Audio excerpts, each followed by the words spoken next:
a todos quienes se conectan a través de nuestra plataforma Facebook, quienes están conectados ahora en nuestra plataforma en Zoom. Les agradecemos su conexión a este séptimo conversatorio.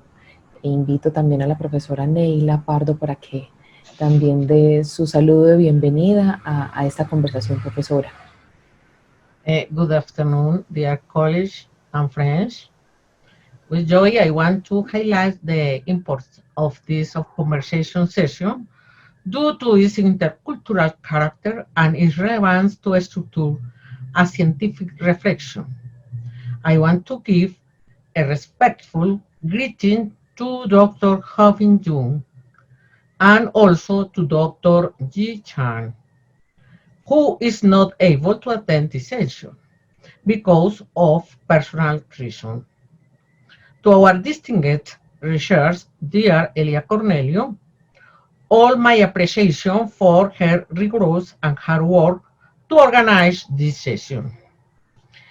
The topics that are being addressed today are current and are encourage the reflection of every phenomenon.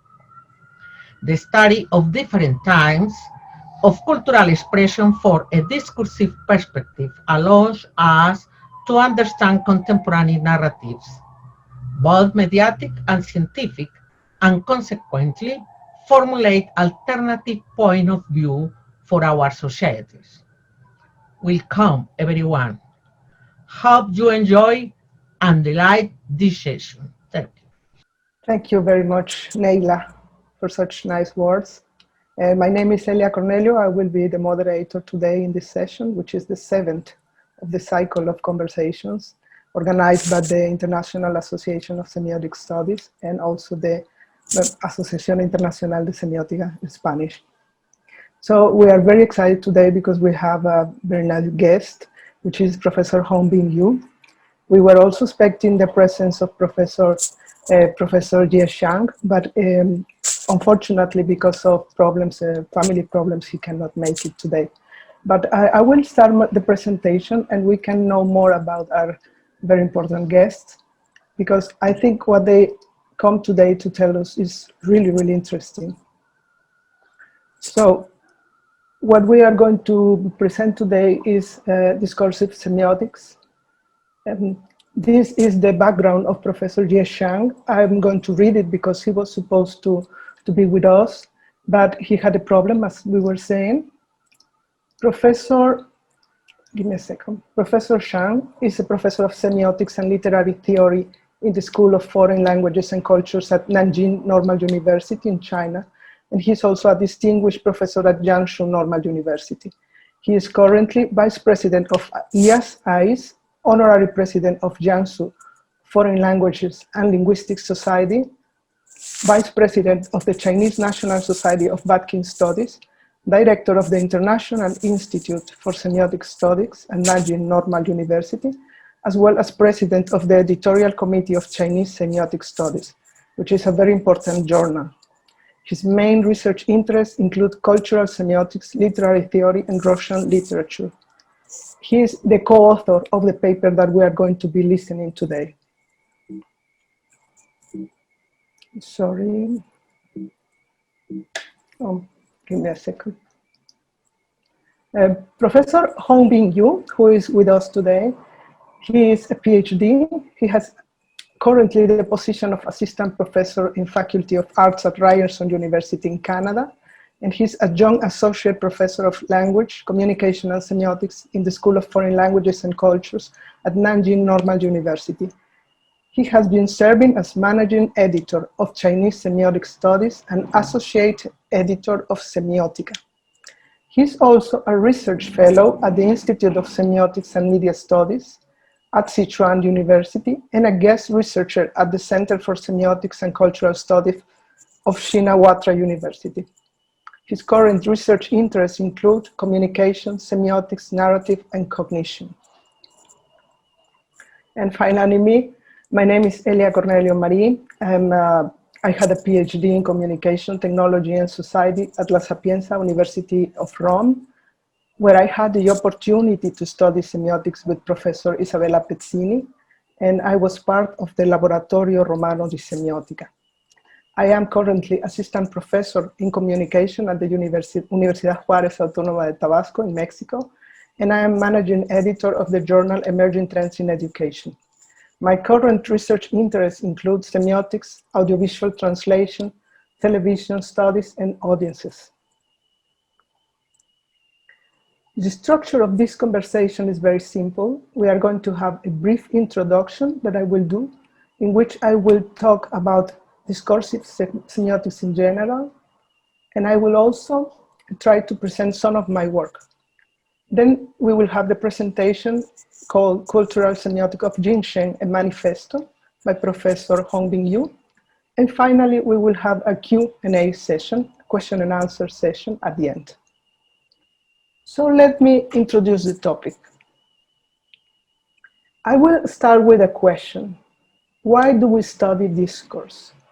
Maybe this is a question that is kind of silly in the context of being surrounded by semioticians. But I still think that we can productively address this question and find interesting things to discuss. So let's remember that language is the primary modeling system. The father of cultural semiotics, Yuri Lotman, he said that language helps us understand in specific ways the reality, because discourse shapes our worldview. If you want a very nice example of this, you can watch a movie that is from 2016, and it's a movie called The Arrival or Arrival. It's a movie based on a short story called The Story of Your Life. In this movie, you can see the story of a linguist that is, she's recruited by the military in the United States because they need to understand the language of extraterrestrial beings. The most interesting and fascinating fact of this movie is that by learning the language of the aliens, this linguist changes completely her perception of reality in a way that I will not tell you, because I think it's a very fantastic film to watch. Language actually shapes how we conceive specific phenomena and how we name specific things. Let me tell you a story. A couple of days ago, my brother came and he brought some macadamia nuts, which you can see in the picture. When I was trying very hard to open these nuts, which are very difficult to open, we started discussing how they related to other kinds of nuts that we know. And I couldn't remember the name in Spanish of these other fruits. I was saying immediately walnut in English, or the other word that was coming to my mind was pecan. But I could not remember that is nueces de Castilla in Spanish and nueces cáscara de papel. What I want to say from this story is how sometimes the experience we have with things and concepts is what is in our minds, in our way of perceiving, in our language. This is my favorite diagram from a book of Umberto Eco that is called La Struttura Assente. And in this diagram, we can see how the same reality is segmented. This is divided in different ways for different languages. You can check how the French have 3 categories for the same thing that the Italians have 4, which is the tree and wood. I cannot even translate it because it is different for every language. Sometimes, as it happened with my own work, what happened is we don't have the words to name what we are seeing in reality.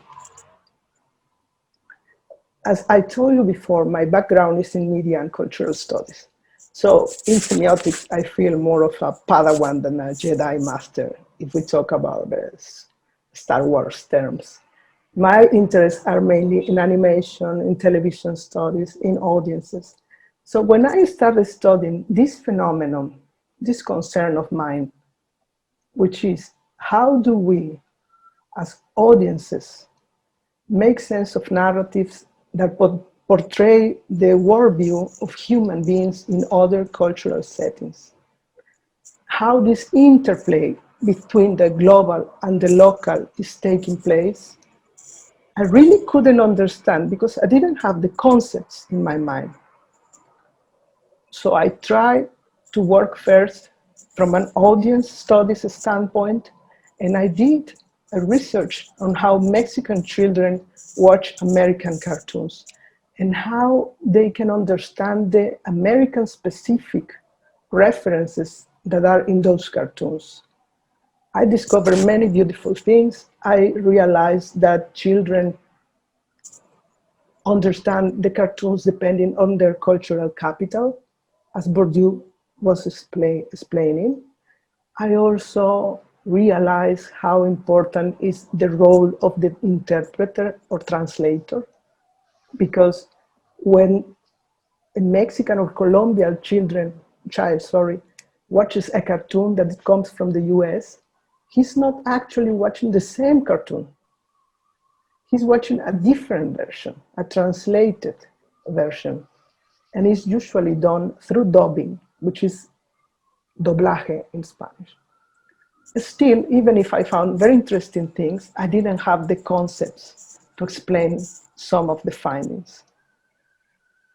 I had to learn a new language and I had to cross the ocean to go and study semiotics so I could finally start explaining how do we make sense of translated audiovisual text. For my PhD thesis, I tried to work with two different television shows.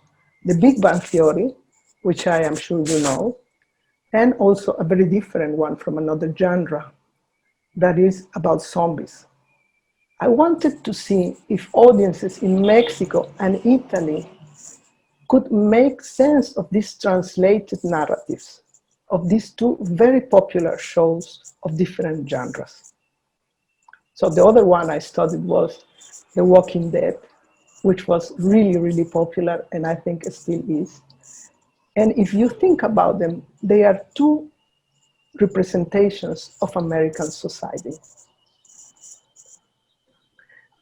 When did it all make a little bit of sense?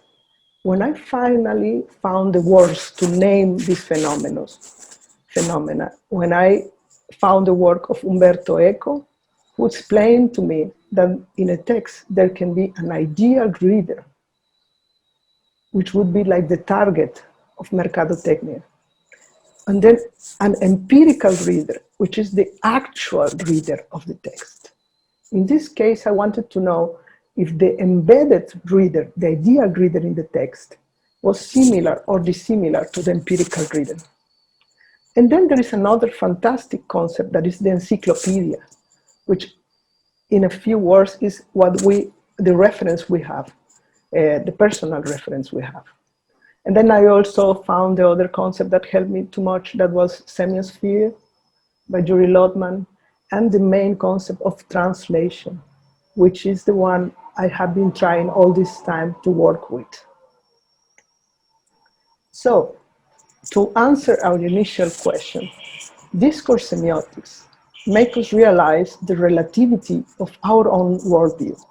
We can see the differences that exist not only between cultures living in diverse or separate hemispheres, but also between ourselves and our next door neighbors, maybe, the differences that are created through language. As our dear Neila Pardo could tell you, language, what is said, what is not said, is really, really important. Because when we study discourse, we can also uncover power relations that are there but are not visible at the first sight. So as researchers, it makes us aware of the limits in the concepts we use to grasp and explain the world.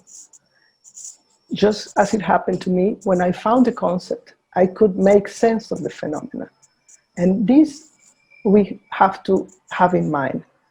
And now we are going to be very lucky today because we are going to learn a new concept. We are going to learn a concept that is called Jingshen. You will be listening to this word once and again during this talk. And hopefully by the end of it, we can all understand what it is. So pay attention, and I hope this introduction was informative. Now I will pass to the presentation of Professor Hongbin Yu. Hongbin, so you are up. Okay, thank you. Thank you so much, Nayla. Thank you so much for Elia, sorry. Okay. I was really impressed and attracted by the introduction you made, and particularly the sentence, discourse semiotics make us realize the relatively of our own worldview. Thank you very much. So, and also warm greetings to the audience. Let me start by saying that this is a huge honor of mine to give this presentation on behalf of Professor Zhang Jie and myself. The presentation is based on our most recent collaborative work on the topic, the cultural semiotics of Jingshen. Well, I remember it was last September when we were in Buenos Aires attending the 14th World Congress of the International Association of Semiotic Studies. Professor Zhang first came up with the idea of cultural semiotics of Jingshen. I remember that we were sitting in a taxi from, we're taking a taxi from our hotel to the conference venue. And while we were sitting in the taxi, Professor Zhang ran the idea by the three other passengers, Professor Xing Bing and Professor Wang Yongxiang from Nanjing Normal University and myself. I was immediately intrigued by the idea. So over the past year, Professor Zhang and I worked closely together and fleshed out the idea into its present form. So, and also through many years of collaboration and work and training, I have learned a great deal and received tremendous support from Professor Zhang, who is an extraordinary scholar and I would say a pillar of Chinese semiotics, who over the past 20 years has contributed actively and greatly to global semiotics as our common cause. It's a shame that he's not able to join us today due to family circumstances, but I will be presenting this on behalf of both of us. So the reason for the present study is that we believe semiotics nowadays has a role to play in addressing a crucial issue that underlies many challenges and dangers that human beings face up to in the 21st century. Nowadays, these days, of course, since December last year, the COVID-19 has given us a perfect but tragic example of these dangers and challenges. This issue, the crucial problem that underlies these challenges and difficulties and dangers human beings face up to in the 21st century is the crisis of what is commonly known as the human psyche. Although we prefer not to use the word psyche because it doesn't appear as comprehensive as we would like the word to be, we will come back to this matter shortly afterwards. So the thing with this inner crisis, so to speak, is that as science advances and technology spreads at an unprecedented rate these days, this crisis is aggravated by the consequential emotional deprivation in particular. So the situation is like a plague, and it has been increasingly troubling humanity in almost every society that has ended up putting techno-economic developments and advancements at top of their agendas. Of course, this is not to say that humanity should take an anti-science turn. It would be not only absurd, but also dangerous to even attempt such a claim. Our point is that scientific research in both the natural and social sciences has little tolerance for subjective and spiritual factors.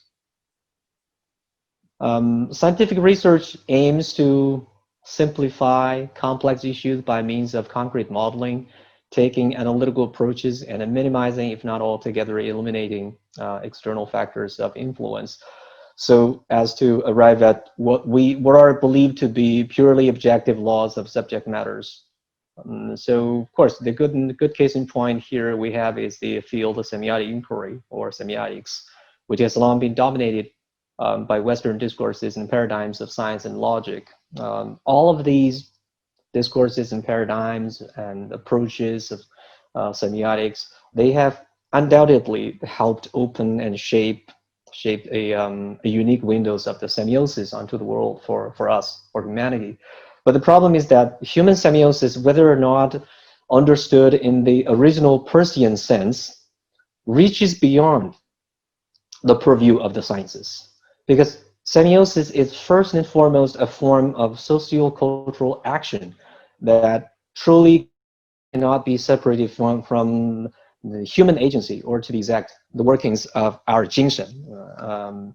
Here we offer a simple definition for a Jingshen, but it's a comprehensive one. Jingshen is understood as the holistic flux of mind, vitality, and creativity. And it's quite difficult to find exact equivalent in English or Spanish or French or any other language that I happen to know that turn out to be a perfect match to the prolific Chinese word Jingshen. Well, I would say that people would beg to differ. They would say that a very common English translation is the spirit, and then that's good enough. But the problem is that spirit, the word, is in fact highly questionable.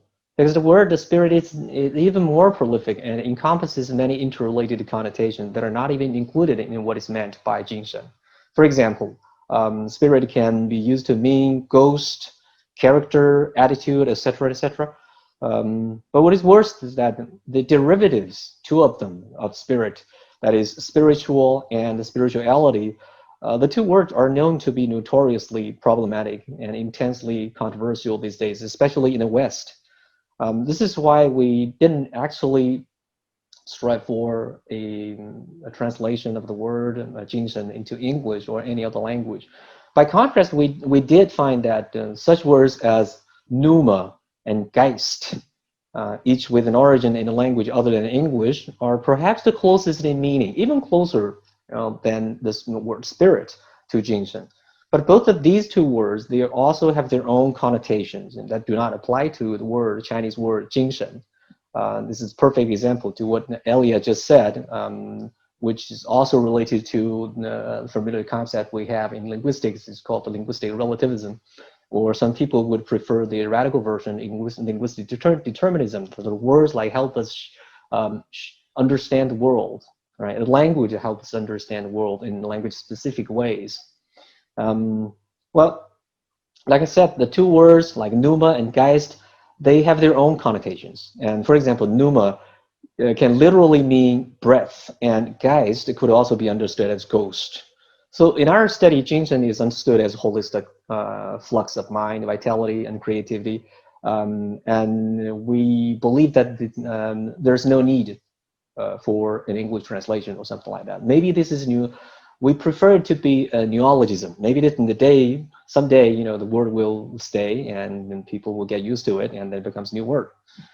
So Jingshen is at once mental and spiritual, but not necessarily in a religious or transcendental sense, but rather in a sense that the famous author Sam Harris strives to convey in his book, Waking Up, for lack of a better English word. He didn't even know, when he was writing that book, he didn't know that in the Chinese language, actually, there existed a word that could be used to mean what he was trying to say in the book. Well, the point is, we understand semiosis as a process of production in and of Jingshen, whereby human agency is objectified and fulfilled. The late Thomas Sibioc understood semiosis as the criterial attribute of life. Our conception of semiosis is in accord with the Sibiocian vision and also in the Persian vision. So factors pertaining to Jingshen, or should we say that the gestalt of mind, vitality, and creativity cannot be excluded in semiotic inquiry. But in retrospect, the past 100 years of science studies in the West have witnessed an sort of an exaltation and dominance of a scientific rationalism, which relies almost exclusively on analytical thinking. So the time has come to acknowledge the limitation and insufficiency that are innate in such an exclusive trajectory, and to create new theories and methodologies that focus on cultural activities featuring the workings of the human mind and emotions and the human body, so as to bring about the integration of the subject and object in semiosis. So it is precisely against this background that the cultural semiotics of Jingshen comes to the fore. We believe that semioticians need to do something different. What semioticians need to do at present is to highlight a complementary mode of human knowing besides analytical thinking, that is synthetic thinking.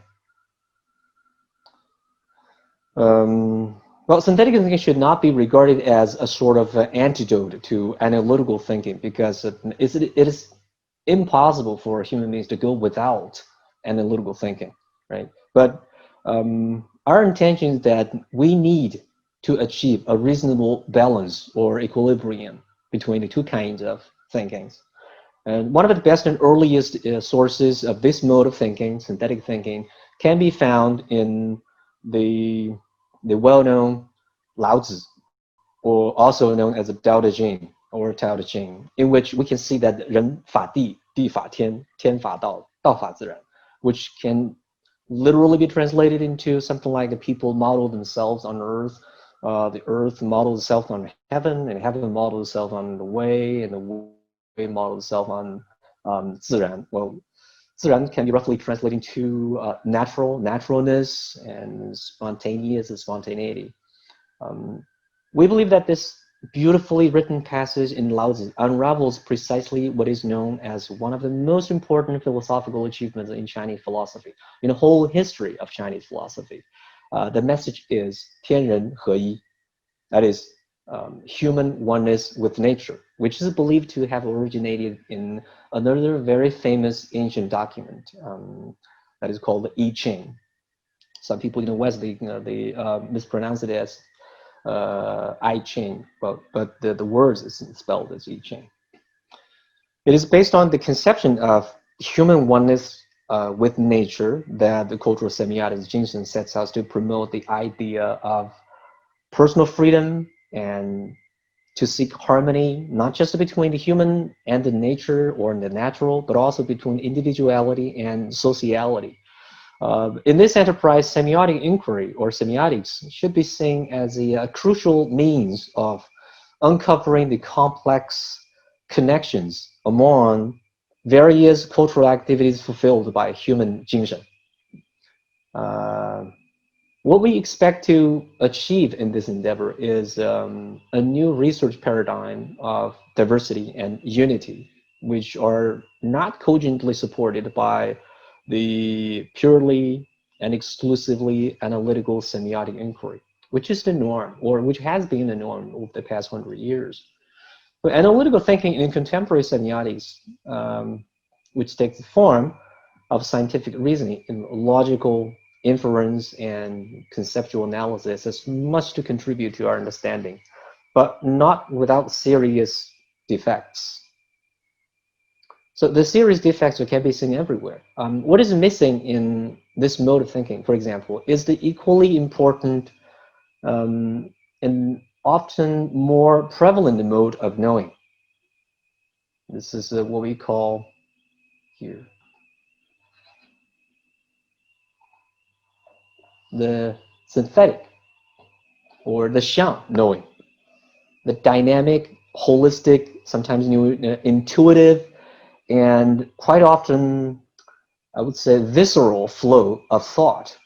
Thinking in xiang is related to what we call thinking in images, but they are essentially different and distinct. So xiang features little subjective or artificial simulation, but is capable of assessing or accessing the workings of nature. Conversely, thinking in images features subjective and artificial simulation or representation. Thinking in Shang is not anti-scientific or unscientific, as it is not against science. It embraces science. It is non-scientific, or to be exact, non-analytical, but it can be merged with, or even sometimes it can be even broader than the scientific or analytical mode of thinking. So in I Ching, which is perhaps the first document in ancient history, no, in the whole human history, that explicates sign activity. In I Ching, there is a cogent statement about the intricate relationship between the Shang and here Yan, which means the word or language or speech, and the word Yi, which can be roughly translated into like a meaning and thought. To put it in a nutshell, Shang functions as a means of speaking meanings that cannot be exhausted by words. So Shang is not a simulation or a model of something that can be found in the external world, but essentially a means of revealing a domain whose meaning is ineffable and potentially volatile. So if language is perceived not only as a system of representation, but as a form of a human action, that is languaging instead of language, then thinking in Shang embodies precisely what Lao Tzu means by the argument that through non-action, because language will cease to be able to explicate things that are ineffable, right? So Lao Tzu says something like, through non-action, nothing is left undone. It's precisely the message. This is what Shang is capable of. This mode of human knowing, synthetic knowing, is complementary to and analytical thinking. But on the surface, you would probably think that this mode of knowing or synthetic knowing is not compatible with analytical thinking. But the point is, besides analytical thinking, when you need this kind of more intuitive and sometimes even more comprehensive mode of knowing, they can form a whole. At least this mode of knowing, synthetic knowing, is complementary to analytical method thinking. So together, they form the basis of the oneness, unity of what is human and what is natural or even cosmic. So in this way, semiotics can be restored to its innate double identity of being at once of the sciences and also of the humanities. To be specific, if analytical thinking in the sciences is regarded as an artificial or man-made mode of knowing, then Shang, or Shang thinking, or thinking in Shang, or synthetic thinking, should be probably understood as a mode of knowing that reflects what we call the Tao, or the way. So the merging of the two forms an organic whole of human oneness with nature.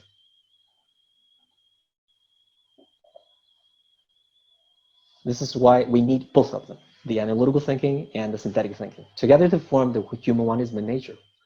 As a matter of fact, in this vein of, or in a vein of traditional Chinese wisdom, all sign activities are the results of human oneness with nature, and therefore unavoidably at once socio-cultural and natural. That is, sometimes people would prefer another term, that is biological. This may well be what distinguishes human semiosis from non-human semiosis, because semiosis nowadays, especially in the enterprise of biosemiotics, is not confined to humans alone. So we would be able to differentiate anthroposemiosis and zoosemiosis, even phytosemiosis. So the Jingshen connections in and of all forms of human semiosis are necessarily tied in cultural activities in societies. Therefore, semiotics as a field dedicated to semiosis, including meaning making in particular, is necessarily cultural. There exists neither a semiotics of Jingshen that can be isolated from culture, nor cultural semiotics that is devoid of Jingshen connections. They're like, I would say they're like the two sides of the same piece of paper. So this necessitates the conception of a cultural semiotics, Jingshen, which goes beyond the limitations of the nominal use of the Freudian word psyche. So whether or not psyche is accepted as a scientific or quasi-scientific term. So in short, cultural semiotics of Jingshen refers to a theoretical framework that studies semiosis as a cultural phenomenon and its innate Jingshen connections. That is, it's a psychological, mental, emotional, and creative fluid processes in the states of knowing that exist between science and their users, and between science themselves, and corresponding to the three dimensions of semiotics summarized by the late Charles Morris. So this vantage point of cultural semiotics Jingshen enables semiotics to go beyond at least the Cartesian dualism and representationalism among other red herrings that have imposed a separation between the cognizer and the cognized on the study of human knowings, especially in the fields of cognitive semiotics and cognitive sciences. So it should be noted that these innate Jingshen connections are not limited to the significance and values that are interpreted to be innate in science themselves. So I'll use an example here. Let's take the word live or life, for instance. So when this linguistic sign, the sound and the concept, well, in Saussurean's terms, right, and when they are combined together, when this linguistic sign is live, the sound, is used to refer to the actual state of human survival, we are looking at a common example of reference. When we say that we should live a little, we're now looking at another dimension, a dimension of Jingshen values innate in the sign, that is a meaningful way of life. But there's more to it from the perspective of cultural semiotics of Jingshen. Because in this kind of, or in this, I would say, the new conception, one of the foci relevant to this example would be in the plural Jingshen connections between the actual context of living and the word live. So for example, to a merchant, right, like businessman or businesswoman, perhaps what live means, or what makes living meaningful is is a maximally remunerative life, a life that can give you a lot of money. To a scholar or a university, or in what we call the ivory tower, to live may be more closely associated with the fact that their scholarly works are widely acknowledged. So to a person who is fighting for their ideals or passions or political beliefs or religious beliefs, the fight itself may well be what makes life worth living. So it would appear that every interpretation of the word live is context specific and situated. So which calls into the question, the finiteness of interpretation. So in a manner of speaking, I would say that a cogent conclusion is that interpretation in and of itself can be infinite. That means fixed interpretation is non-existent. It's a myth.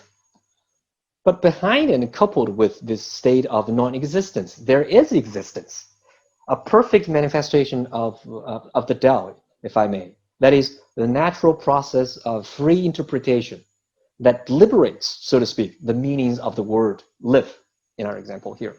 So it is apparent that cultural semiotics Jingshen does not seek to define or confine concrete meanings of signs in a man-made or artificial manner, but to uncover possibilities of meaning, desimplifying, well, sometimes you can say that complicating, right? Desimplifying what is easily perceived and revealing the limitedness of the artificial, as well as the infinity of non-action, which is definitely in line with the Tao or Ziran.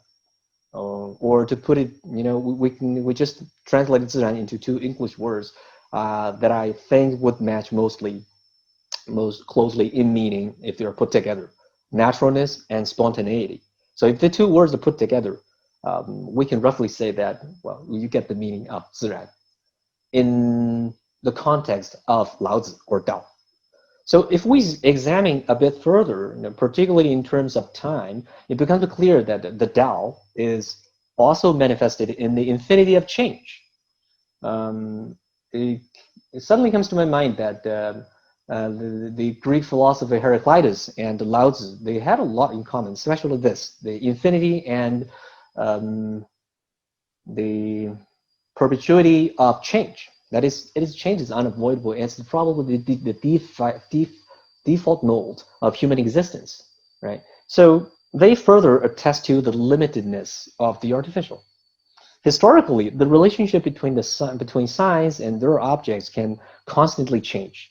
For instance, in different periods of time, the correspondence between the actual context of life and what is meant by the phrase live or to live can vary widely. The fact is that people's different understandings of life or live would lead to different results in the meanings of the phrase to live. This shows that Jingshen connections between the science and their objects are plural and even infinite, although the process of meaning making invariably remains in the course of Ziran, that is to say, naturalness and spontaneity. At this point, I would like to stress that some people believe that semiotics, especially anthroposemiotics, is always focused on the study of meanings, but I would say that's probably too narrow a scope, because semiosis is not just about meaning. Semiosis and life, they coincide. So it should be reiterated that this new route of semiotics inquiry, the cultural semiotic Jingshen, is not anti-scientific or unscientific. As a matter of fact, its ideas are supported by empirical evidence. For example, researchers they have recently found out that the neural correlates of personalized spiritual experiences. So in short, the cultural semiotics of Jingshen stresses the plurality of research methods and perspectives. It embraces science, but it's not limited by the scientific mode of knowing or analytical thinking. And now we should be talking about something else. It's like we offer a new light, or we strive to offer a new light, and we'll be talking about the limitation of semiotics. So from a macro or a micro perspective, first of all, almost all dimensions of research and methods in semiotics nowadays, they're either about cognition via knowledge or about cognition via abstraction, right? And if we borrow the term from the Saussure semiology, and we would know that there is a critical concept, or the critical term, there's a concept which is understood to be a signifier. But this is a form of, or the example, an instance of abstraction or analytical thinking. So both of them, there's the cognition via knowledge and the cognition via abstraction, they're characterized by a scientific mode of knowing or analytical thinking, right? But from a macro perspective, a broader perspective, particularly on the basis of a pluralization and in the dimension of the limitlessness of meaning generation, we will eventually arrive at a conclusion that semiosis is inconsistent with embodied cognition, even the radical form, because it at least presupposes an experiential body or experiencing body that navigates the dynamic enacted Umwelten, which provide the source of affordances for the experiencing body, our bodies. So in a manner of speaking, the agenda of cultural semiotic Jingshen is the liberation of meanings of the science regarding every interpretive act as merely one instance of a pluralistic interpretation and restoring the sign to its freedom. So I would say that what we propose takes lessons from Eastern and Western thought, both of them, and seeks cogent coalescence of the Eastern and the Western So to be specific, the cultural semiotics of Jingshen is deeply rooted in Eastern cultural traditions, especially those of China, while taking in Western perspectives as a complement of scientificity. In its formulation, the integrative roots of semiotic inquiry, as are found in Eastern cultural traditions, are undoubtedly radically distinct from their Western counterparts. They call for experiential receptions on the Western part, not just interpretation, and not just on the part of the Western semiotician, but also on the part of the Western-minded semioticians. The point is that one would probably think that analytical thinking can only be found in the Western world. This is a mistake, because there are always Western-minded scholars and people in an Eastern world. So they also share analytical thinking, and vice versa. So in the Western counterparts, if they have embraced, if they have received and accept synthetic thinking, they are also, I would say, not just, they would be called Eastern-minded, the Westerners, right? So the holistic nature of the synthetic thinking predetermines its tolerance for an understanding of analytical thinking, but regrettably not vice versa. This is why it is so tricky, to convince the analytical thinking, or the people who are fixated on analytical thinking, to open themselves up and accept synthetic thinking. But synthetic thinking is quite different, because if one possesses the synthetic form, this mode of thinking, it will be easy for him to learn about analytical thinking. So analytical thinking, because the point is, analytical thinking is by nature against synthetic thinking, which is the fact that necessitates truly open-minded acceptance of a holistic mode. That's it. You just accept it, and once you question it, it will be like analyzing, right? So if you accept it, and it would create a more informative blend, because you would not simply just lose the analytical thinking by accepting and synthetic thinking. So by combining two modes of knowing, or cultural semiotic Jingshen creates a new, unique methodology, an organic fusion of, I would say, revelatory, embodied cognition, and cognition via knowledge or abstraction. So this enterprise draws inspiration and strength from classical Eastern philosophies and aesthetics, and also psychology, maybe. As well as the classics advancing in global semiotics, not excluded to those in the West. So the hope that the cultural semiotics of Jingshen can bring to us is threefold. First, it blazes a trail, so to speak, in global semiotics with a new methodology. Second, it helps accentuate, stress, highlight, if not restore, the Jingshen dimensions of semiotic inquiry. And third, as a result, it addresses the psychological crisis and emotional deprivation that have been exacerbated by the accelerated development of technology and science in the age of AI. Well, due to time limit, sorry about this, I need to make it smaller. Somehow the font, it becomes too big. I don't know what happened. Right, so this is a technology, right? Okay. Due to time limit, I will stop now. And if you're interested in further details, our article of the same title will be published by the end of this year in Chinese Semiotic Studies. So on behalf of Professor Zhang Jie and myself, I would like to thank you for your attention. We would also like to express our gratitude, heartfelt gratitude, to organizers of this series of events, a moderator of the panel of the talk, Elia, and to Professor Nela, and to the translators behind the scenes, and the whole team that has made this series events possible. Thank you very much. Thank you very much, Hongbing. That was really a lot to process, but I must say it's fascinating. I read your paper, and I read it twice, And I think I got a more or less complete idea of what you're trying to express. So I will start with questions, if you don't mind, because yes, go ahead.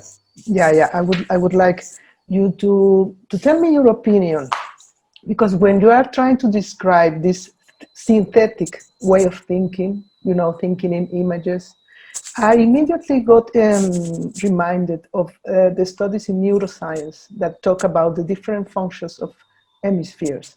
You know, the right mode of thinking, which is more visual, more spatial, and then you will have the left, which is much more sequential.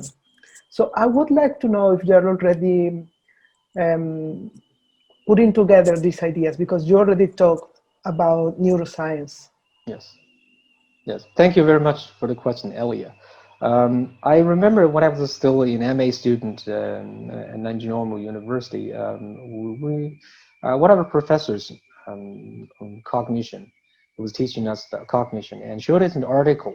In that article, basically said that, for example, the example that was used in the article was about language, right? So it's people they had long believed, I would say most of the scholars back in those days, they believed that the language was confined to the left hemisphere processing, using the left hemisphere. People use the left hemisphere as language processor, so to speak, in terms of computer science. And then it turned out in that article, it quoted a very important breakthrough, I would say, in linguistic studies or the field of cognition of language. It says that the language processing, if we still keep the term from the computer science, even if we do that, language is a whole brain activity. It doesn't, and even the dichotomy between the left hemisphere and the right hemisphere was proven by the author to be invalid. It was said that it was invalid presupposition. It's a whole brain activity.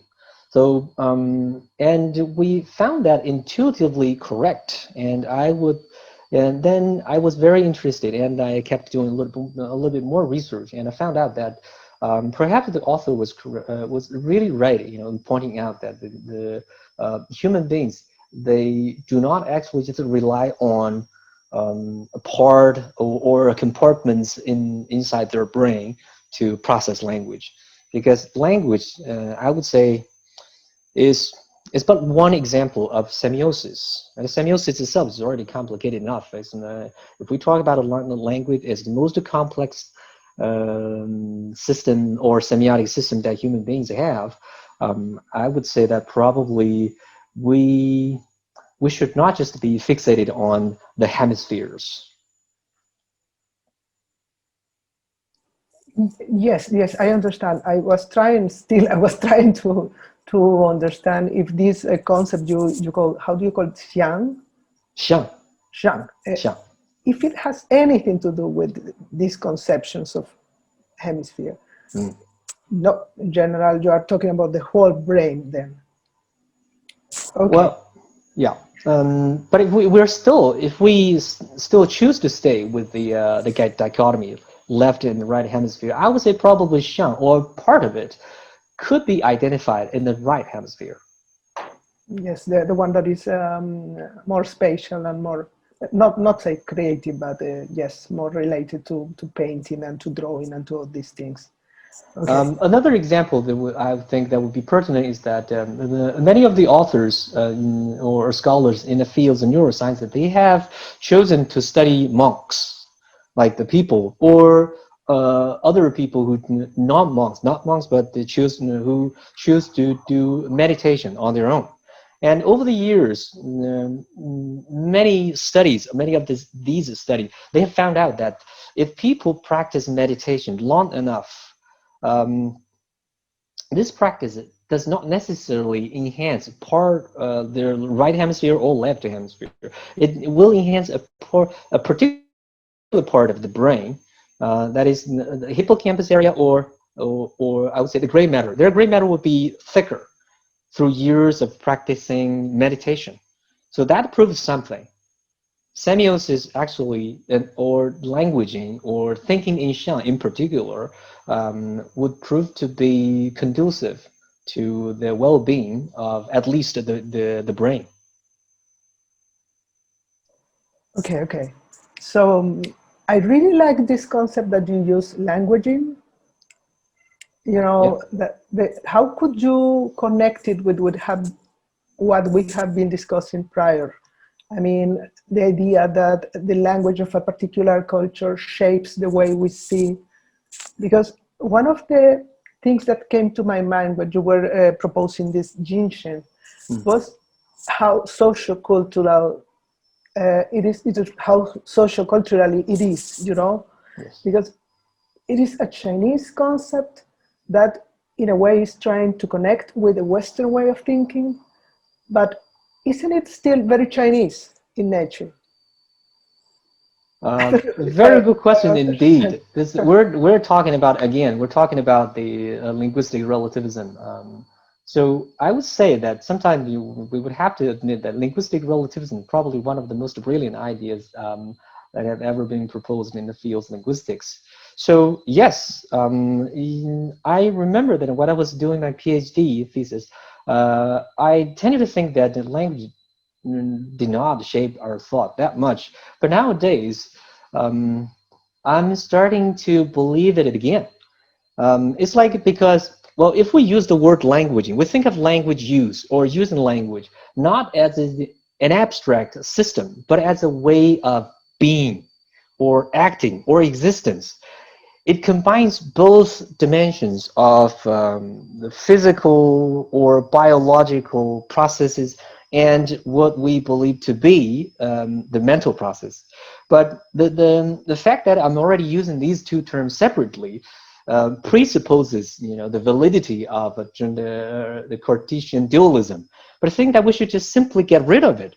However, we don't have a term, right? I'm currently working on an article on combining the two, but the difficulty or the dilemma imposed by the lack of a term or integrative terminology makes it extremely difficult, and I would say almost impossible, you know, to get rid of, to move beyond Cartesian dualism.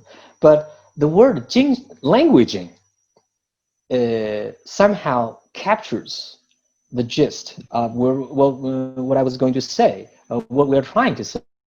You know, when we say that you know, we need to bypass or get rid of or remove, forget about the Cartesian dualism or representationalism, and I would say that brings to mind another Chinese philosopher whose teachings has been proven to be crucial to our understanding of cognition and languages or languaging or semiosis.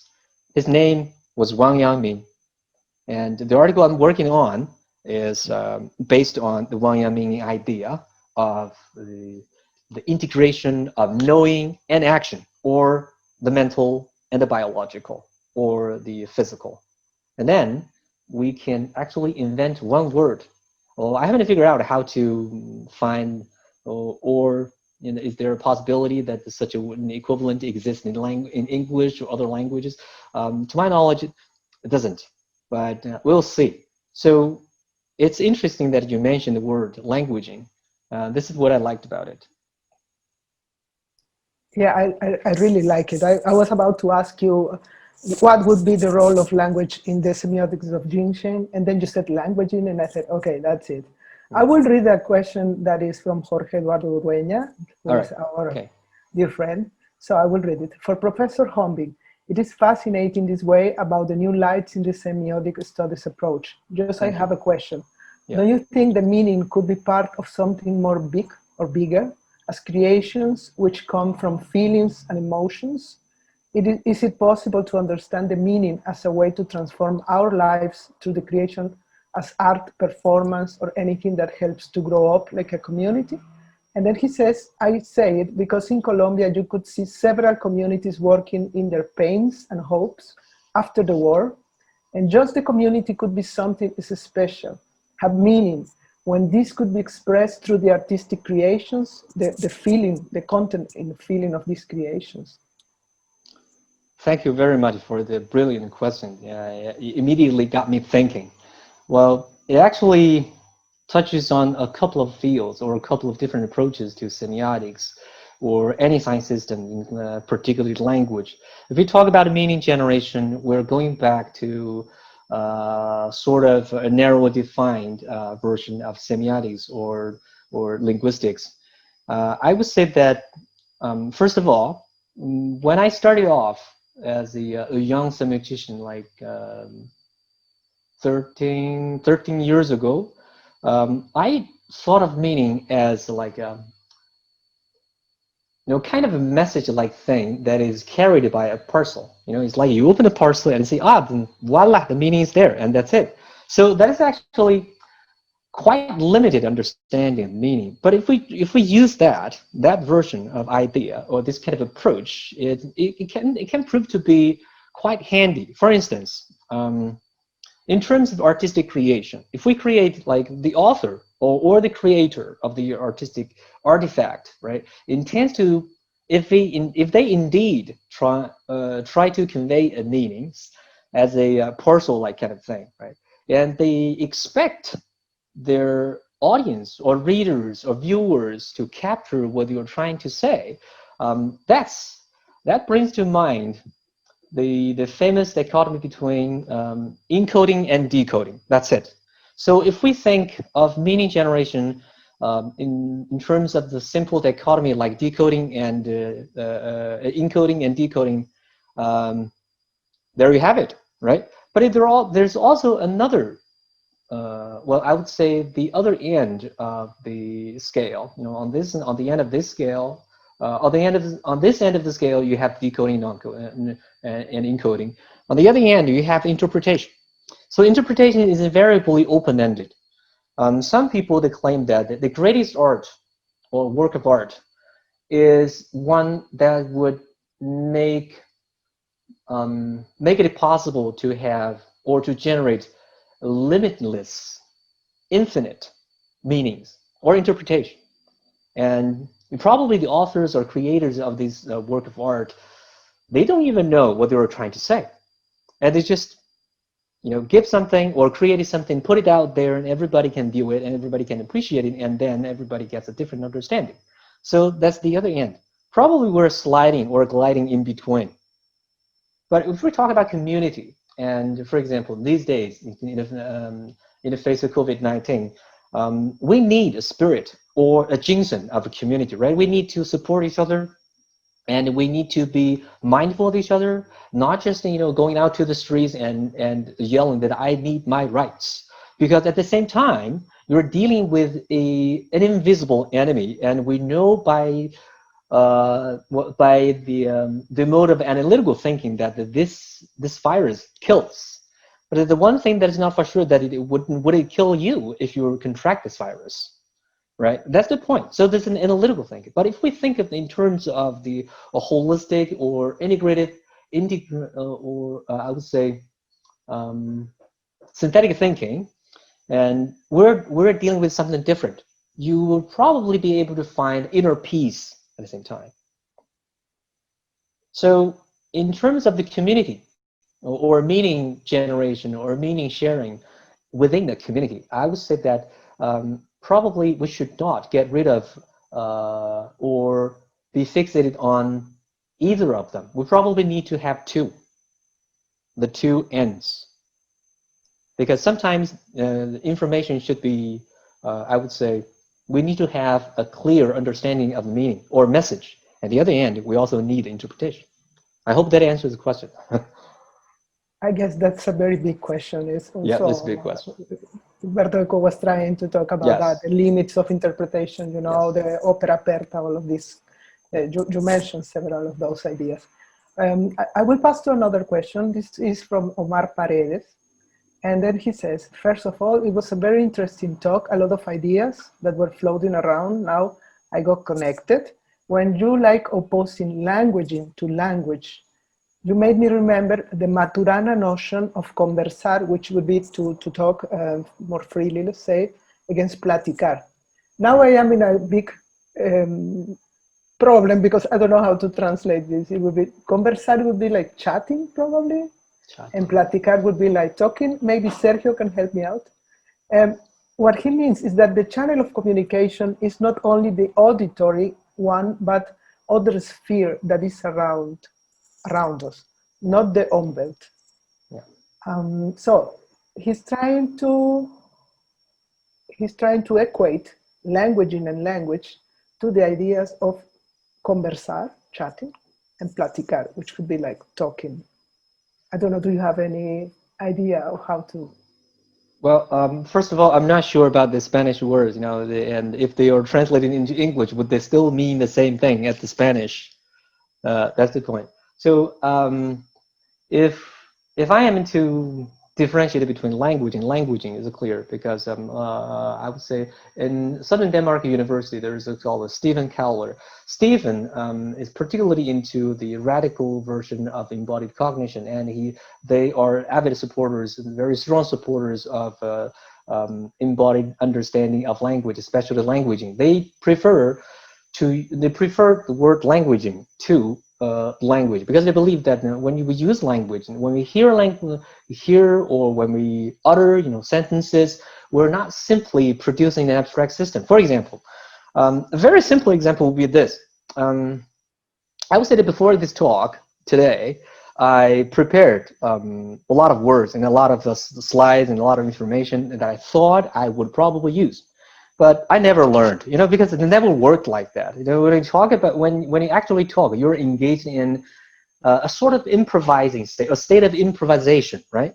It's like the words come to you. You don't actually prepare the words or present them there before you actually talk. So it's like a creation on-the-go process. So that's what languaging means. But if we presuppose that, if we think of language as an abstract system, it works because it does help. Because when we write things down, yes, we see the words. And when you hear people say language, it is as if they had already figured it out all along, and they had prepared things within their mind before they actually spoke. But the truth is not quite like that.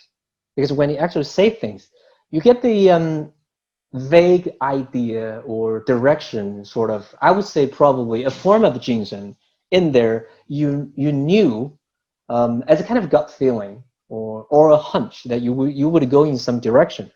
But the words that actually end up coming out of your mouth, somehow they're just not exactly the same as you expect them to be, right? And perhaps some people, they're very confident. No, I say what I think.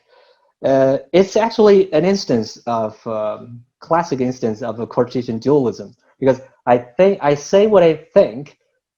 If you actually think about it, in retrospect, it appears to be true. But in fact, if you create, as you speak and go along, you will know that you don't think before you say.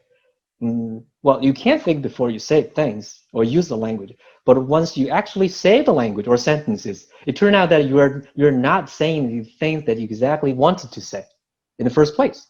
So that proves that languaging, well, is a counterintuitive word, but perhaps it is more true, than word language. It's like when they tell you, think before you speak, and you find it impossible. That is impossible. Actually, it's just the same. Think before you speak. But there are also, well, that reminds me of the thing, because there are also fixed expressions. For example, think before you speak, or in Chinese language, we would say the 三思而后行, or 说话之前要考虑清楚, something like that. Jump before, think twice before you leap, or think before you jump, something like that. So these formulaic expressions, they're fixed.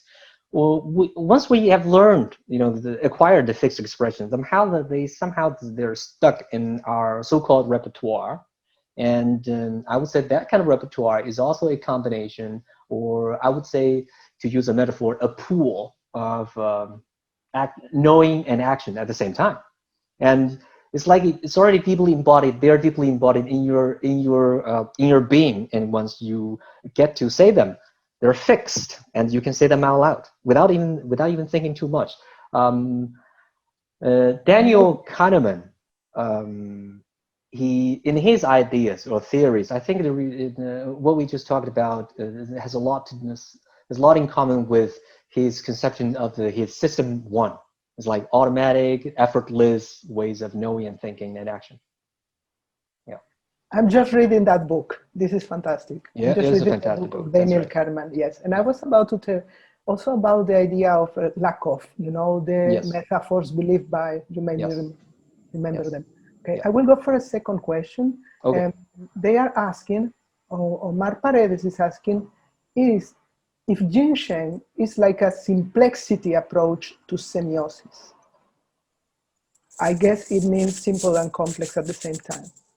I like that word, simplex. Yeah, that's an interesting word. Well, I would say, in a way, yes, indeed.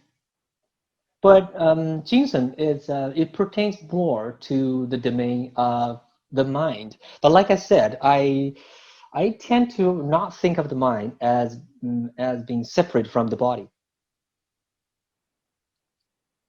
This is what you mean by embodied knowledge and Embodied embodied knowledge, learning. embodied knowledge. But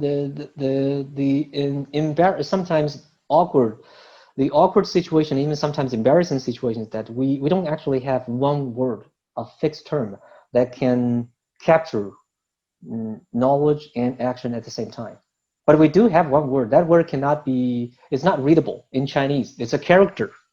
Well, it is included in my upcoming article. I hope that the article will bring new ideas, perspectives, to the discussions of cognition and especially embodied cognition. I would say it would be very, very radical. Some people either take it very well, or some people will probably just dismiss it, think of it as rubbish.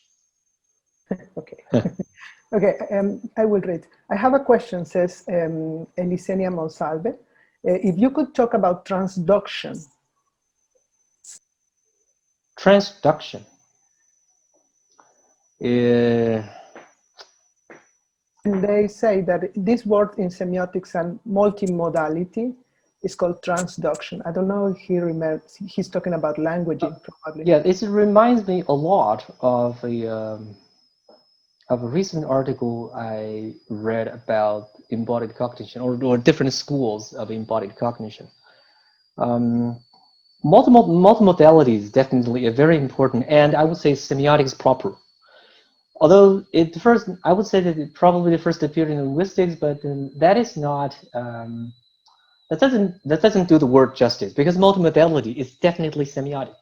But some people, they believe that no, it's not just like that. But multimodality, we are actually talking about semiotics proper. So if we talk about transduction, that reminds me of another word that I read about a couple of months ago. It says that something like it still presupposes the existence of different compartments in the brain. They would think that this certain part of the brain or this department of the brain is responsible for audio input and output, and that compartment or department section or the region of the brain is responsible for the visual and other olfactory input and output. And they would think of they came up with the idea of transference or transfer between different regions of the brain. I used to be attracted to this kind of conception, but nowadays I think I am thinking differently from that, because if we keep fixating on the mode of understanding the human brain in terms of computer science, we will probably never uncover the truth, the most important truths about the human brain. After all, we're not robots. Well, some people do find the computer, or the computerized, so to speak, model of the brain fascinating. But I was fascinated by it. But nowadays, I don't even think of the transference between different parts, regions of the brain as a really valid hypothesis. We have been talking a lot here about neuroscience. Your experience, what can neuroscience bring to semiotics, or what is it already bringing to semiotics? Yeah, I think neuroscience has a lot, or neurosciences, different parts of them. Well, first of all, I would say that neuroscience or cognitive science is actually a very broad domain. They don't even have a fixed or a leading or most important or most influential, I would say, the dominant paradigm. There's so many different paradigms or different schools of thought, practices, approaches, perspectives, and preferences, academic preferences. And there are also wars being fought in the domain of cognitive science. So neuroscience is part of it, or no, not part of it. Neuroscience, some people would think of neuroscience as a part of the cognitive science, but neuroscience as I would say an exemplar of the study on the human brain or any other kinds of brains. The scholars and their findings, they do have a lot to contribute to our discussions in semiotics. Because, like I said, we shouldn't just focus on, as a semioticians, or when we do semiotics, we shouldn't just focus on the social, cultural aspects, right? But interpretation, signification, and decoding and encoding, decoding, all these things, and the ethical dimensions, and the moral dimensions, and even the Jingshen dimensions. I would say that we should keep a very open mind and try to absorb valid and findings from the sciences and from the humanities to inform our own understanding of semiosis as the current or the contemporary focus of semiotics.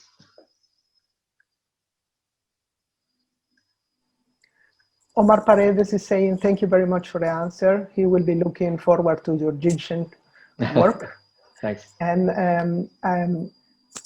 I will like to ask you more in general, because you already talked to us about your work, and as a representative in a way of Chinese semiotics here, I would like to ask you, I know, but you are also an editor of the journal, so you may have a vision of what are the things they are working there, which are the interests, which are the things that our colleagues in China are trying to tackle in this moment.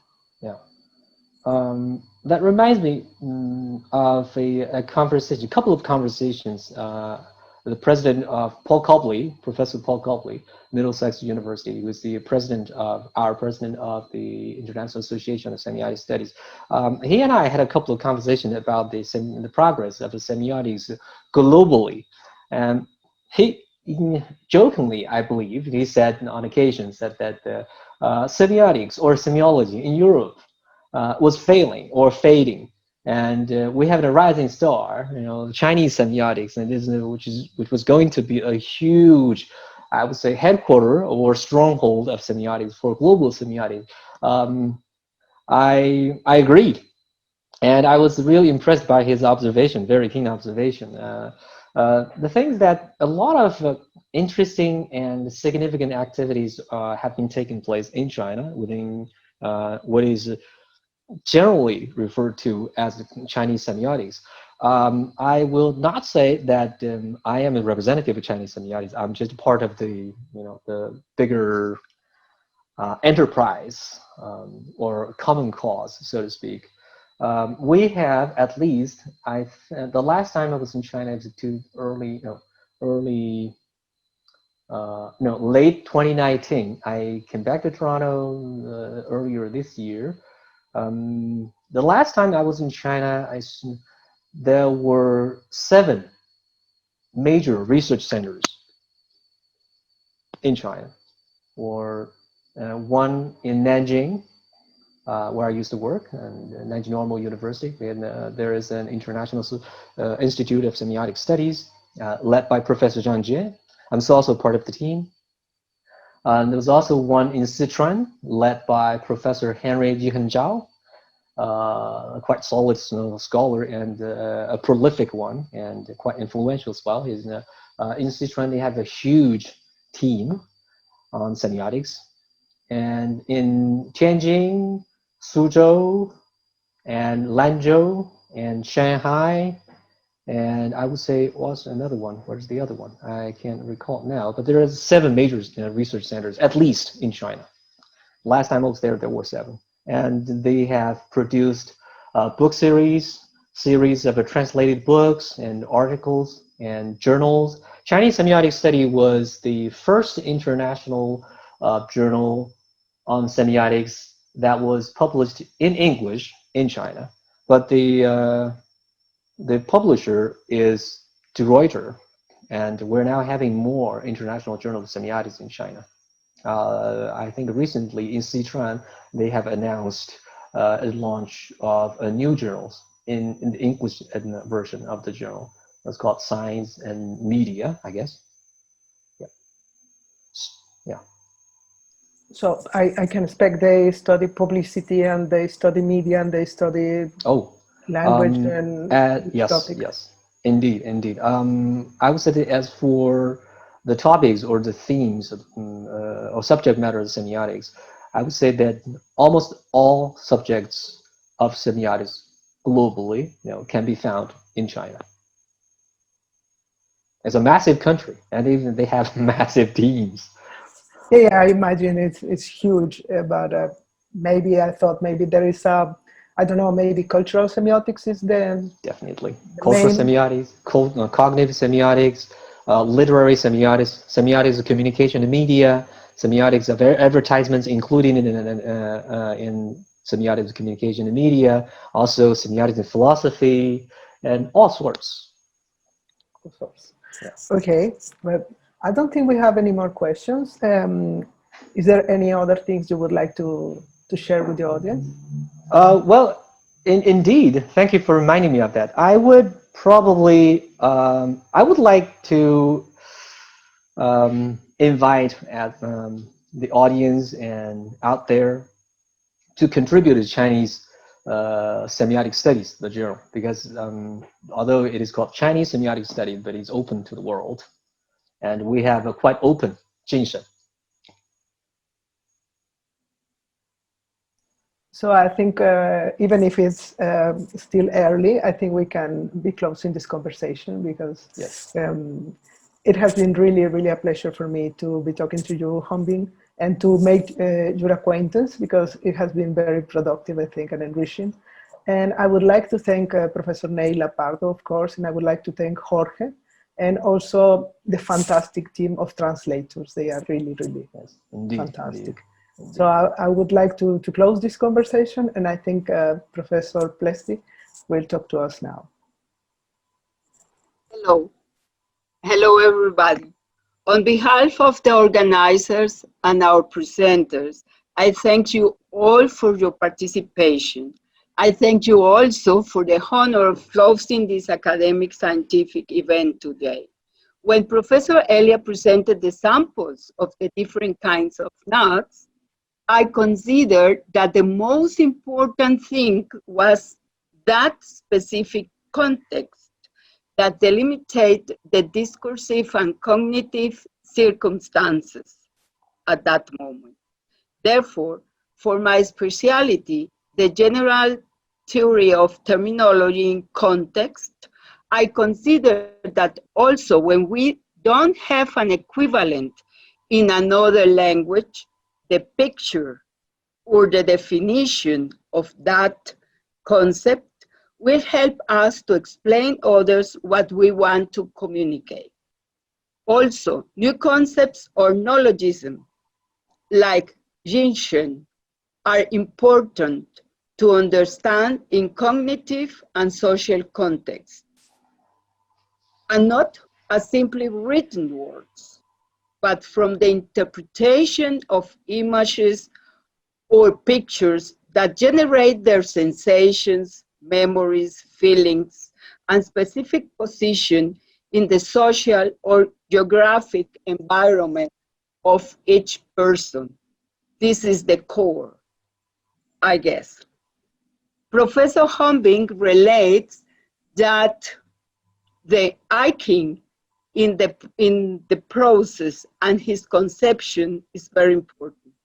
When expressing that Jingshen implies and mind deep images images or pictures, what it means.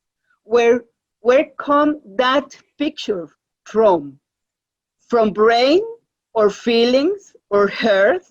From the spiritual experience or environment or knowledge of that specific person?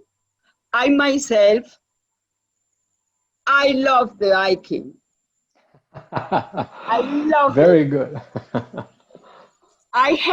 This is the German version. The German version, the German version of the hiking.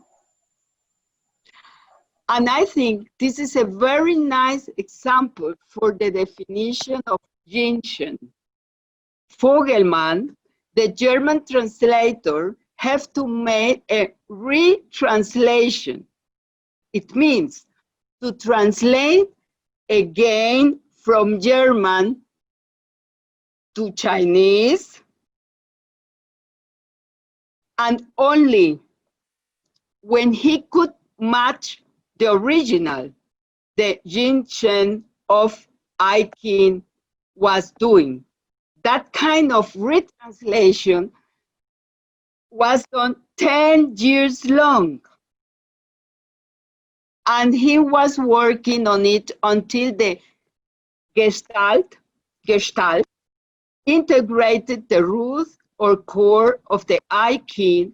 That was a very difficult but important semiotic task at that time. I think this is maybe a very exciting experience that we can understand that context doesn't matter in which kind of environment are. We can understand them if we really can understand our own feelings and reflections about what we want to say and what we are feeling. Well, for me, this is very nice. And I have also an Aikin version in Chinese. I know I couldn't understand it, but I love it. Thank you very much, Professor Hongbing and Professor Shang. Also, if he is not here. Well, I'll relay your message to him. Thank you very much. I actually have the same copy of the Chinese I Ching as you have that one. Yes, exactly. The cover is the same. Yeah. One German colleague found it in China and bring it to me in Germany. And we want to invite all of you to come to our next talk. Semiotic of the body is also very important. Thank you very much. Thank you, Professor Plested. You're welcome.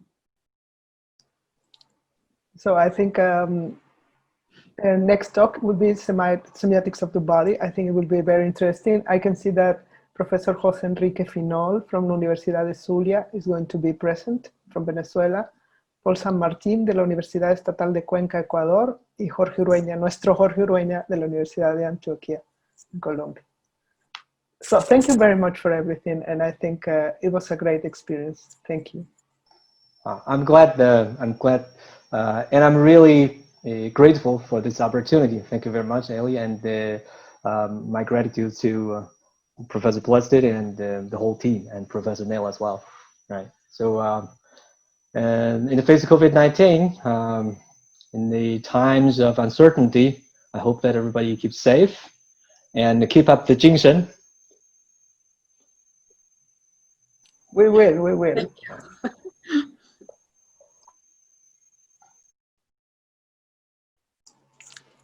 Okay, I think Manuela is going to take charge. Manuela, ¿tú te haces cargo? Claro que sí, profesora Elia, muchas gracias. Yo creo que no hay nada más por expresar.